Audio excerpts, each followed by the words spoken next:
Right. Now, let's also talk about, Siddhant, I want to ask you this question just for better understanding here. What are the efforts you would say that are being made by India to emerge as the voice of the global South? And what does it truly mean to be the voice of the global South? We've been having a lot of discussions about this. What can you tell us?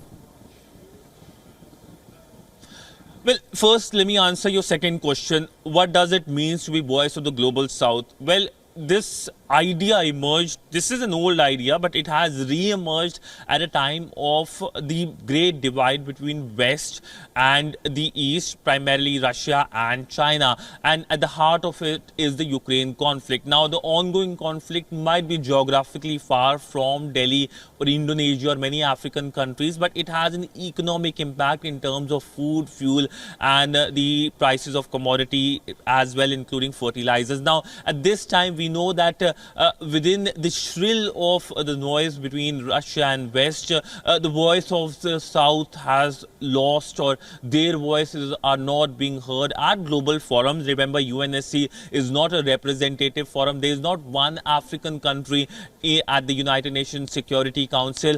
There are new groupings arising like the BRICS, like the SCO, like the G20 as well. But there is no grouping where the voice of the global South is being perfectly talked about, and that is why India has taken this task, that it can be the voice of the global South, and it held the mega voice of the global South summit earlier this year in the month of January, and the focus was that whatever the issues they raised will feed into this year's summit, that is the G20 summit, and of course the joint communique as well. We all will be waiting whether there will be a mention of the global South in this year's joint statement, because that now becomes a precedent as well. And I know there are countries, especially countries in the global North, which are not very happy about the usage of this term. Now, essentially, when it comes to India's focus area, when it comes to making sure that it is representing the global South, is by inviting countries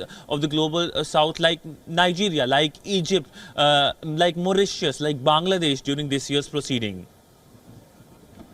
Right. Now, Jessica, with the differences that, of course, do persist, what is the likelihood of achieving a common ground on mitigating supply chain disruptions and trade fragmentation? What would you say about that? I think there's definitely a desire to do that, particularly among the largest economies in the G20, of course, because of what we've seen.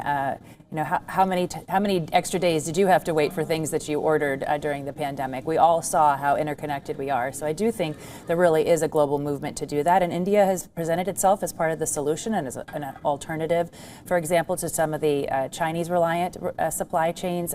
Countries like Vietnam and Indonesia have done the same. So I do think we'll see something that I'm just struck by how every time the U.S. meets with any countries, particularly in Asia, in the Indo-Pacific, that is a huge issue and a huge part of the conversation. Right. Now, also let's talk about the Abraham Accords that Siddhant had also mentioned. Now, this project that we've been talking about, it's expected to connect the Arab countries in the Levant and the Gulf via a network of railways that will also connect India through these seaports. Now, this deal is seen as the key initiative by the White House trying to push to counter China's growing influence as well. So what would you tell us? What can you tell us about that? Well, I think it sounds incredibly ambitious, and we're just at the MOU stage. And of course, the U.S. presidency is on the line in just another year's time. Right. So I think it's important to keep in mind that this is not a done deal, that it has huge implications potentially, but that it needs the buy-in of all the partners, including the United States, to occur. So I think it's really going to be interesting to see how it's financed, how much private equity and capital is included, because that could well push it forward even if the U.S. presidency changes. Right. Now, that being said, a contentious issue here has been that this deal could also include normalization, which is essentially what the Abraham Accords is, between the Saudi Arabia and Israel. Yeah. So what's the likelihood of that, and what are some of the challenges that stand in the way? That is sort of the unspoken question, right? I mean, even when the White House was just briefing reporters, there was a direct question about whether Israel will be party to this agreement, and there was no direct answer. So we are moving in that direction, and we're moving in some really healthy directions, right? With the normalization of Israel's relationship with other countries in the Middle East. So yeah, I mean, it really depends on the leadership going forward over the next, I would say, couple of years. Right. And how do you think this would impact President Joe Biden's re-election bid? Of course, you mentioned this as well, and that is the big question at the moment. I mean, there aren't too many foreign policy issues that drive American voters. Wars do, and certainly some Israeli politics do on a very small level, right? I think there's a small part of the constituency that's motivated by that. Evangelical voters within the Republican Party, some Jewish Americans, but it's not going to sway an election. All right. Okay. Siddhant, coming back to you now, same question to you. What is the likelihood of achieving common ground on mitigating supply chain issues and fragmentation of trade?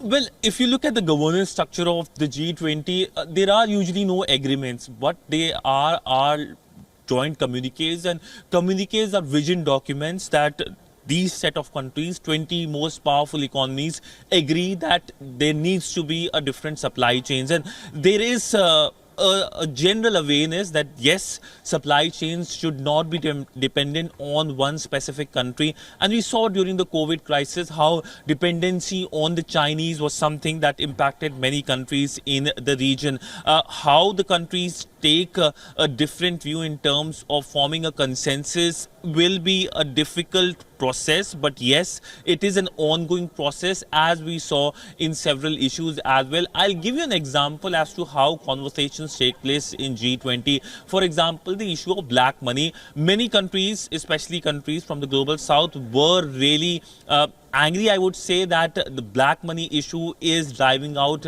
the economic growth to countries in Europe. So for that, there was a combined focus and combined announcement as to how these countries will take measures. And now that issue is being tackled well by G20. There are domestic legislations that have also passed in many of these countries. The next big focus is supply chains. There is, of course, an opposition as well, particularly countries like China, who will not be very happy with new supply chain agreement being agreed on. But there is a strong push by countries like India, Australia, US and European countries that there needs to be different supply chains. And for that, connectivity projects like one which is expected to be announced later today play an important role.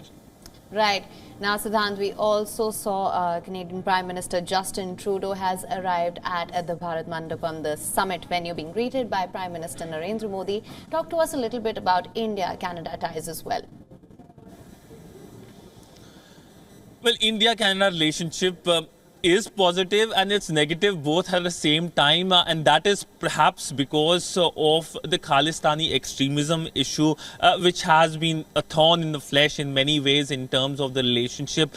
We know how, when it comes to the farmers' protests here in India, they were commenced by the Canadian Prime Minister that did not go down well here in Delhi. And we know that while his visit will be seen as an opportunity for both sides to reset the relationship, how this relationship will see a reset depends also on the Canadian government's plans to take tough action against these Khalistani elements. Many of them, of course, who have been taking part in a lot of anti-India protests and also issuing threats against Indian diplomats. We also have heard that how the Canadians were very keen on involving the Ukrainians at the G20 summit, and that is a comment that wasn't liked very much here in India. But largely, India-Canada relationship is something that can work together in a lot of areas where there are potential, specifically the trading relationship, even though there has been an announcement that both sides have announced that there will be a pause in the talks when it comes to having a trading pact. But nonetheless, a lot of potential, but they need to work a lot, both the Canadian side and the Canadian authorities with the Indian side as to what are the problems which the Indian side have talked about with the Canadian side, particularly regarding to the Khalistani extremism. Right. Molly, coming to you now, we just saw the visuals of European Union President of the European Council, Charles Michel, and European Union President of the European Commission, Ursula von der Leyen. They have now arrived at the venue. What can you tell us about the EU's role and position, as well as its priorities at the G20? Right, Haim, for that we have to take a step back and just look at the manner in which the challenges that have been a direct fallout of the Russia-Ukraine war have already seen their presence felt in the statements that the EU has been issuing in the run-up to the G20 Summit. Of course, the EU has been focusing on the way in which the Russia-Ukraine war does need to be spoken about in the way that the Western countries and Europe have been stressing on, and that is something that the EU does bring to the table. It does want to focus on the Russia-Ukraine war being one of the key focus areas as far as the G20 summit is concerned. But in the run-up to the summit as well, just looking at the statements that have been issued by the leaders, and talking specifically about the way in which they've spoken about the sanctions on Russia, the way in which they've spoken about the need for countries to come together to also mitigate the supply chain related issues, and that will be just two of the key aspects that the EU would find itself focusing on. But the very fact that we have the question mark over the language that the joint declaration will be adopting as far as the Ukraine war is concerned, being a huge factor that's already been dominating headlines. As far as the G20 negotiations are concerned as well, because let's face it, the divisions among the member countries as far as the Ukraine war is concerned have been talked about, and whether or not they will impact the outcome and to what extent, given the tone that some Western countries have already adopted, and given how they want, the way in which they want to focus on the Russia-Ukraine war. And that's where also India's emergence as the voice of the global South comes to the forefront, because it wants to also bridge the gap as far as the global South's issues being addressed is concerned, because India strongly feels that its role and its potential for being the voice of the global South is immense, and that's something that has also been lauded by members of the so-called global South as well, and the efforts that India has been taking to try and find their voice to be heard in an equal manner as the rest of the world. And that's something that India has been, ever since it took over the G20 presidency, focusing on through that virtual meeting that was held earlier as well, with over 100 countries from that bloc, mostly from the developing nations. And India has been strongly pushing for the challenges faced by the global South to be talked about. More importantly, to focus on finding solutions to those challenges and making sure that their challenges are also spoken about in the manner in which they would like. And the focus, of course, has been to try and ensure that India's role is something that the members of the Global South have been talking about prominently, and that is something that New Delhi has been focusing on as well.